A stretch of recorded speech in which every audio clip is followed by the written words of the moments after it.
ये देखे व्यूअर्स, कितनी खामोशी है इधर, सिर्फ परिंदों की आवाज़ आ रही है।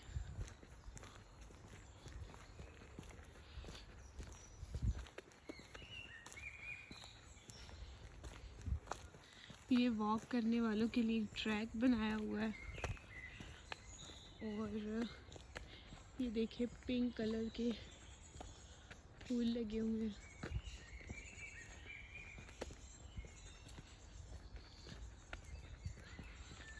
ये है तो एक ओरिजिनल पौधे, एक नेचुरल ब्यूटी है, लेकिन इन्होंने इसको खुद बनाया है। तो व्यूअर्स, यहाँ पर तो मैं अकेली कभी भी ना आ सकूँ, ये मेरे हस्बैंड साथ थे इस वजह से मैं आ गई हूँ।